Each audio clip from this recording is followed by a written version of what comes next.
Salut les kitsune! Coucou! Bienvenue dans notre update lecture de septembre. Oui. Vas-y, commence tout de suite, hein? Alors, je vais vous parler de Nightfall de Bonne chance.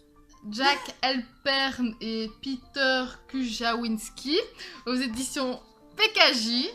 Donc, je vous en avais déjà parlé au Book Haul de juillet, donc je vous invite à aller voir la vidéo si vous voulez le résumé. Donc, c'est un livre qui a eu beaucoup de critiques négatives. Beaucoup de gens ont été déçus. Je crois que j'étais la seule à vraiment l'aimer. Donc, ce que j'ai aimé, c'est que les 100 premières pages, il y a une super mise en contexte. Donc, il y a plein de traditions et de rites qui tournent autour de ces années de nuit.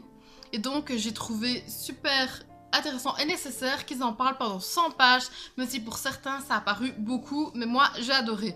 Donc, évidemment, vu qu'ils ont parlé ça pendant 100 pages, le reste, le rythme a été un peu trop peut-être rythmé, et les actions se sont passées très vite. J'ai trouvé l'intrigue très intrigante, j'avais envie de voir ce qui allait se passer, je l'ai lu, je crois, en 2 jours, et donc, franchement, j'ai tourné les pages super vite, moi j'ai beaucoup aimé, je trouve qu'il y avait énormément de potentiel. Une autre chose, c'est qu'il y avait vraiment de l'angoisse. Parce que l'héroïne Marine fait beaucoup de bêtises, elle est très maladroite, mais ça ne rend l'histoire que plus angoissante parce qu'on se dit merde, mais pourquoi tu fais ça? Ils sont en train de te courir après! Et plus véridique peut-être. Et plus véridique. Et donc, on a aussi les 3 points de vue des 3 personnages. Donc c'est chouette parce qu'on peut vraiment connaître tous leurs sentiments, mais un petit souci, c'est que aussi les révélations deviennent vraiment prévisibles. Donc c'est le petit point négatif, mais bon, pour moi c'était vraiment une bonne lecture. Le thème de l'obscurité et la peur qu'on lui confère était vraiment génial. Je trouve que s'il y a un 2e tome, franchement, c'est top, parce que je suis d'accord que l'histoire aurait pu être plus exploitée. Donc voilà, j'espère vraiment qu'ils font un 2e tome. Si vous m'entendez, mettez-vous dessus. Ah ouais, parce que là vous avez une fan, hein? Donc voilà, moi j'aime beaucoup, même si je sais que beaucoup n'ont pas aimé. Waouh! Eh ben, je dois passer par après. Oh Et my oui. god! Donc, j'ai lu le 2e tome des Chroniques du Monde Émergé, donc de Licia Troisi aux éditions Pocket Jeunesse. Alors Très déjà, belle couverture. voilà, focus sur la couverture, plus que magnifique. Bref, donc pour le résumé, j'ai pas besoin de faire grand chose étant donné que je l'ai présenté et représenté et représenté. Nous suivons donc toujours Niall, la demi-elfe, qui chevauche son dragon Orf. Enfin, je crois que c'est Orf qu'on l'appelle, c'est Oarf, mais bon. Passons. Donc nous retrouvons donc Niall qui a un peu plus de maturité pendant toutes les péripéties du tome 1, même si elle reste toujours impulsive, à vite... Je vais voir ce que ton chat fait pendant que tu réfléchis. Oui, allez. Elle est impulsive. Donc...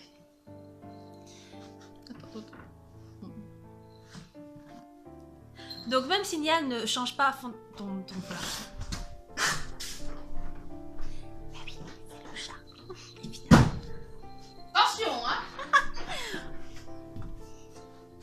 Que d'autorité.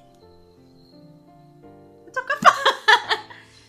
Elle garde toujours son naturel impulsif, à prendre toujours à tirer des conclusions bien trop hâtivement, en fait à réfléchir après avoir agi. Voilà, c'est un peu le credo de Niall. Donc on retrouve donc cette jeune fille, qui devient presque une femme maintenant. Elle se languit de scénar qu'elle n'a pas vu qu'elle n'a plus vu dans le tome 1 à partir d'un certain moment pour certaines raisons que je ne vais pas citer. Donc nous allons suivre 2 points de vue, donc Niall et Sénar. Donc le combat contre le tyran est toujours aussi acharné, voire même plus, parce que maintenant on rentre vraiment dans des stratégies et tout ça, et on va connaître les subordonnés du tyran qui sont effrayants. Effrayants, ouais. Bref. J'ai adoré. Comment dire que cet homme, je l'ai bouffé. Littéralement, ça a été génial. Waouh. C'est juste plein d'intrigues. J'adore suivre Sénar aussi, même si c'était un peu long de son côté. Surtout que Sénar, franchement, niveau amour, a pas mal dépassé les bornes selon moi. Mais bon, il s'en est rendu compte et c'est ça qui est le principal. Et Niall, je l'ai adorée.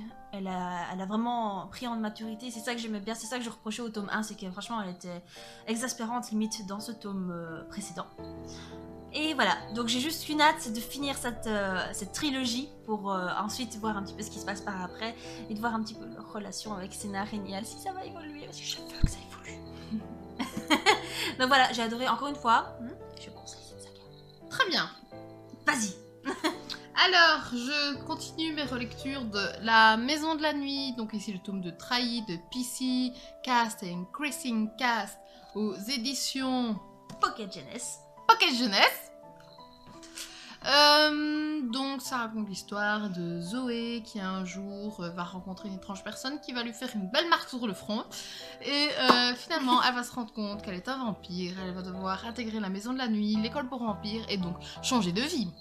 Donc ce que je reprochais au tome 1, c'était vraiment que c'était des broutilles d'adolescents, l'action se situait vraiment qu'à ce niveau-là, et ici on va vers une évolution, l'action devient plus intéressante et moins futile.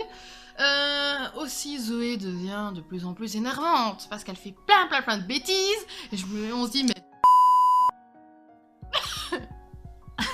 D'où Jésus. Donc on se dit... D'où Jésus? Mais pourquoi tu fais ça?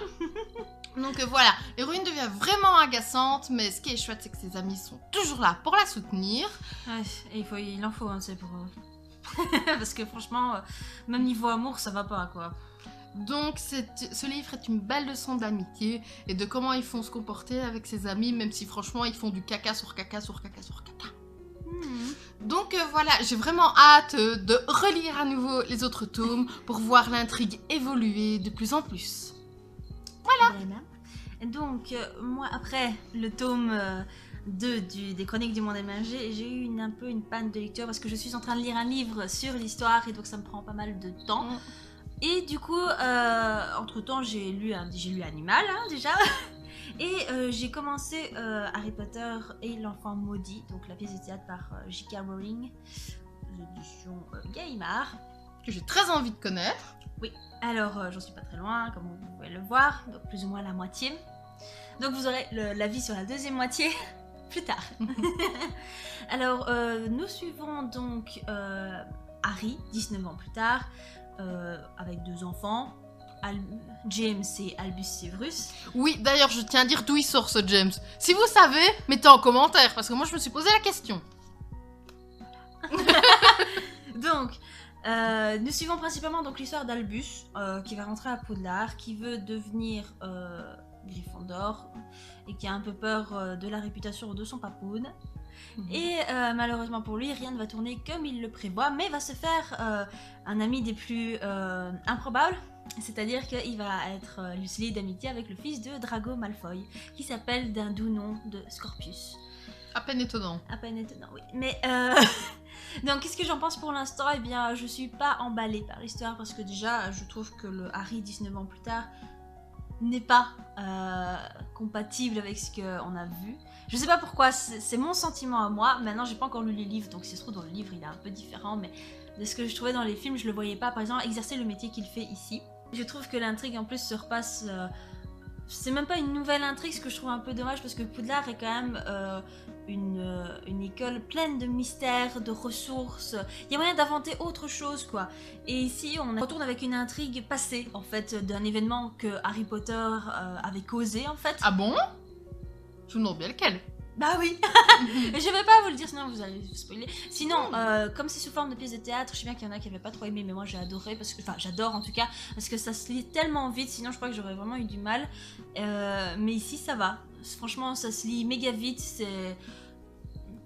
Si ce n'est que l'intrigue pour moi n'est pas palpitante, je suis un peu déçue de ce côté-là, mais à part ça, c'est vachement chouette. Oui. J'aime bien Scorpius en plus. Mine de rien, c'est Albus que je déteste. C'est embêtant. Ah oui, mais que veux-tu? Donc voilà, pour moi c'était la fin de mon update de lecture parce que voilà, je suis désolée, j'ai eu une pique patte de lecture, mais bon, tout le monde connaît ça un jour dans sa vie, hein. Bon, bah, je vais continuer avec ma non-panne de lecture. Donc, Diabolique, que je vous ai présenté pour le Book Haul de septembre. Donc, écrit par S.J. Kincaid. Exactement, aux éditions Bayard. Je tiens à vous dire que j'ai adoré ce bouquin. Je vais commencer par là. Ce bouquin, pour moi, était génial.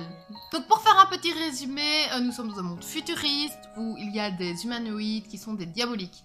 Donc, leur mission, c'est de protéger à tout prix leur maître, mais ils sont dépourvus d'empathie et de sentiments. On est aussi dans un monde où la religion est super importante, la science est un blasphème. Et donc, on a l'histoire de Sidonia, qui est la fille d'un empereur qui s'approche un peu trop près de la science. Et donc, l'empereur va vouloir prendre Sidonia en otage dans sa cour. Sauf qu'évidemment, ils ont envoyé Némésis, la diabolique de Sidonia. Et Némésis va se rendre compte qu'elle a une part d'humanité et elle pourrait bien compromettre sa mission ou bien changer ce monde. Tiens, c'est bizarre. Est-ce que les diaboliques ne sont pas issus de la science, justement? Et ben justement, elle va, au cours du livre, les diaboliques vont être prohibés. Donc, voilà. double mission suicide pour Némésis, parce que si on se rend compte qu'elle est diabolique, elle est dans le caca, vu qu'elle est plus censée exister, ils étaient censés tuer tous les diaboliques, sauf ceux de l'empereur. Donc, ce qui est intéressant, c'est qu'on est dans un monde, donc, comme je vous ai dit, où la science est un blasphème, donc on se rend compte qu'en fait, tout ce qui est technologique est en train d'être en déclin, et ils ne peuvent pas le réparer.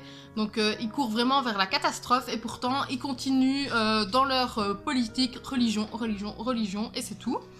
Donc ce que j'ai aimé aussi, c'est qu'on suit un personnage dont on n'a pas l'habitude de suivre. Donc ce n'est pas une humaine, mais c'est bien Némésis qu'on va suivre pendant tout le bouquin et son point de vue est super intéressant. Moi j'ai adoré voir son évolution, les questions qu'elle se posait sur elle-même. Est-ce que je suis humaine? Est-ce que je peux mériter les sentiments de quelqu'un d'autre, etc. Moi, j'ai vraiment adoré. En plus, c'est un bouquin qui a vraiment du contenu. Donc, c'est une grosse brique, mais c'est pas une grosse brique de trucs qui servent à rien, j'ai envie de dire. Il n'y a pas de longueur inutile. Il n'y a pas de longueur inutile, c'est exactement ça. Donc, le contenu est génial. Moi, j'ai adoré et je vous le conseille vraiment à 100%. Voilà. Je dirais même 200 là, visiblement. Pour toi, ça a été une super update lecture. En tout. C'est vrai, tiens. Alors que moi, c'était mitigé pour une première géniale, et puis après... Oui. Mais au moins, on se complète. On se complète. Donc, j'aimerais finir avec une citation pour cette update lecture. Si, fais donc. Cela rend modeste de voyager. On voit quelle petite place on occupe dans le monde de Gustave Flaubert. Voilà, donc si vous avez aimé, n'hésitez pas à mettre un pouce en l'air, à vous abonner et... Bisous. Manger des sushis. Oh non, on est reparti. Oui.